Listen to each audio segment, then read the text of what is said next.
Sementara itu, Wakil Menteri Ketenagakerjaan Immanuel Ebenezer menyebutkan pemerintah berjanji akan mengakomodir hak-hak buruh.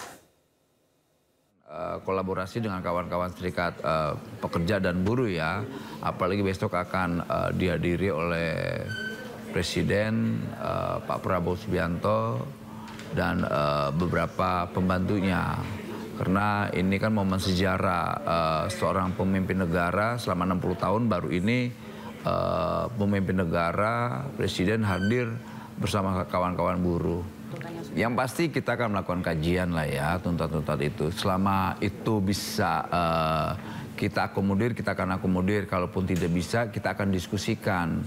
Karena kita tidak mau kawan-kawan buruh, hak-haknya, kan itu menjadi hak dia kan.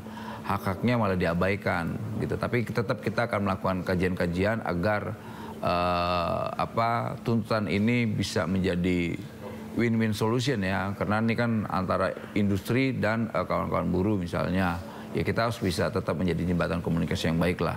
Apapun itu menjadi tuntutannya, kita tetap melakukan pendekatan-pendekatan, tapi kan basisnya harus kajian ya, harus ada basis akademiknya, tidak juga kita atas dasar tuntutan, demonstrasi dan sebagainya. Karena kita tidak mau membangun iklim usaha kita, legislasi kita basis tekanan, kita tidak mau. Harus didasarkan oleh sebuah rasionalitas, logika, itu ada kajian-kajiannya, kajian akademiknya, agar ya ini kan era yang transparan, ayo kita buka, kita duduk bersama, kita kaji, ayo kita rumuskan bersama. Artinya pemerintah itu tidak tertutup dengan tuntutan apapun. Usai menyampaikan orasi di hadapan ribuan buruh di lapangan Monas, Jakarta, Presiden Prabowo Subianto sempat melepas topi dan juga baju, kemudian dilemparkannya ke tengah massa buruh yang berkerumun.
Pemirsa, 6 tuntutan disuarakan oleh ribuan buruh dalam momentum peringatan Hari Buruh 2025. Mereka menuntut penghapusan outsourcing hingga pengesahan RUU perampasan aset koruptor. Ribuan buruh berkumpul di kawasan Monas, Jakarta untuk menyuarakan sejumlah tuntutan. Setidaknya ada 6 tuntutan yang disuarakan, mulai dari penghapusan sistem kerja outsourcing, pembentukan satuan tugas pemutusan hubungan kerja, realisasian upah layak pekerja, pengesahan RUU Perlindungan Pekerja Rumah Tangga, revisi Undang-Undang Nomor 13 Tahun 2003 tentang Ketenagakerjaan, dan pengesahan RUU Perampasan Aset untuk Pemberantasan Koruptor.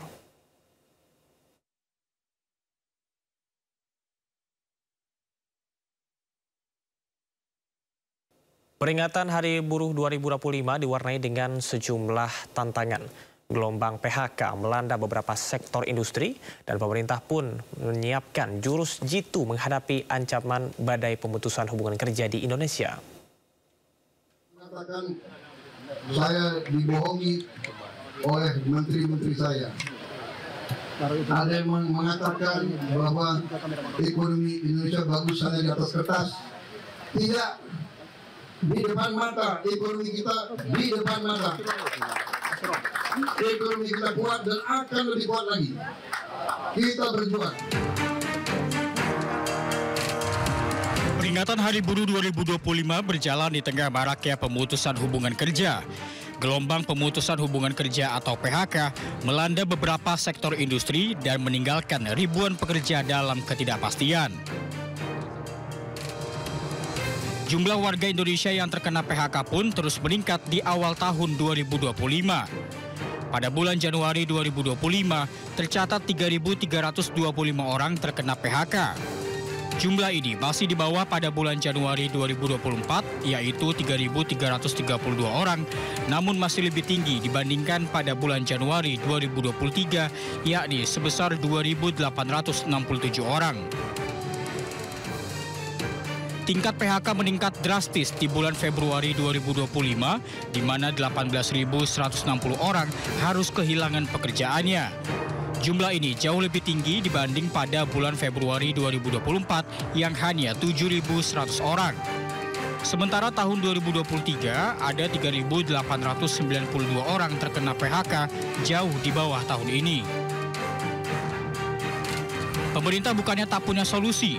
Sejumlah jurus jitu telah disiapkan hadapi ancaman gelombang pemutusan hubungan kerja. Menteri Ketenagakerjaan Yasir Lim menyebut, meski ada PHK, namun industri di Indonesia tetap tumbuh.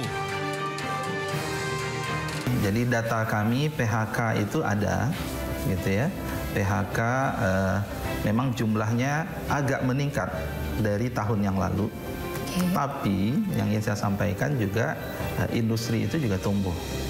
Ya, jadi contoh tadi kami ke Karawang, ya tahun depan gimana? Ini bisa nambah 10.000. Kemudian sebelumnya kita kita kemudian ke KEK di Batang, itu proyeksi sekian ratus ribu ke depan.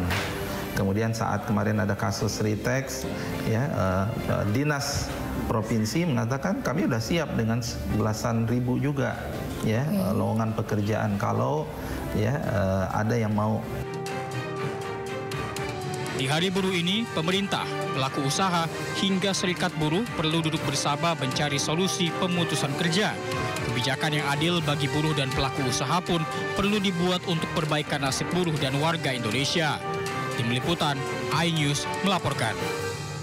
Pemirsa, dalam peringatan Hari Buruh di Monas, Jakarta Pusat pagi tadi, Presiden Prabowo Subianto berjanji akan segera mengesahkan RUU Perlindungan Pekerja Rumah Tangga. Prabowo juga berjanji akan menghapus sistem outsourcing di Indonesia. Saya akan membentuk segera Dewan Kesejahteraan Buruh Nasional yang akan terdiri dari semua tokoh-tokoh pimpinan buruh seluruh Indonesia. Dan mereka tugasnya adalah mempelajari keadaan buruh dan memberi nasihat kepada Presiden mana undang-undang yang nggak beres, yang nggak melindungi buruh, mana regulasi yang nggak benar. Mereka memberi masukan ke saya dan segera akan kita perbaiki, saudara-saudara sekalian.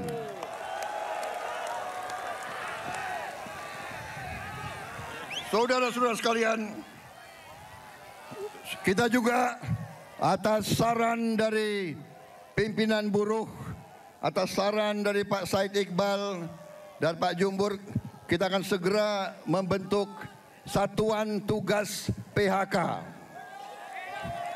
Kita tidak akan membiarkan rakyat kita tidak akan biarkan pekerja-pekerja di PHK-kan seenaknya.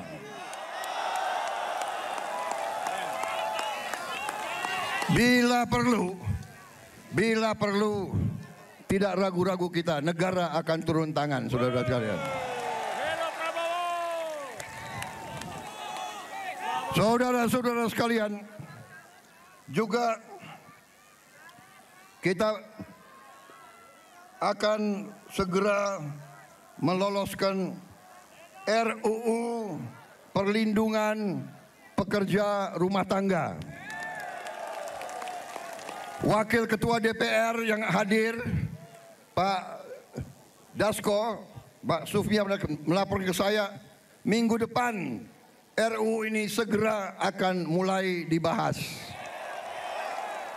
Mudah-mudahan tidak lebih dari 3 bulan undang-undang ini akan selesai kita bereskan. Juga saran dari Pak Jumhur, undang-undang perlindungan pekerja di laut, pekerja di industri perikanan, pekerja di kapal-kapal, kita juga segera akan membentak undang-undang itu. Jadi kami Satgas PHK dan Dewan Kesejahteraan Buruh Nasional ini akan mempunyai peran yang sangat penting. Saudara-saudara sekalian, saya juga akan meminta Dewan Kesejahteraan Nasional mempelajari bagaimana caranya kita kalau bisa tidak segera tapi secepat-cepatnya kita ingin menghapus outsourcing. Tapi saudara-saudara, kita juga harus juga realistis. Kita juga harus menjaga kepentingan para investor-investor juga. Kalau mereka tidak investasi, tidak ada pabrik, kalian tidak bekerja. Jadi kita harus bekerja sama mereka atas usul pimpinan saudara. Dalam waktu dekat saya akan mengadakan suatu pertemuan di Istana Bogor. 150 pimpinan buruh akan saya pertemukan dengan 150 pemimpin-pemimpin perusahaan di Indonesia.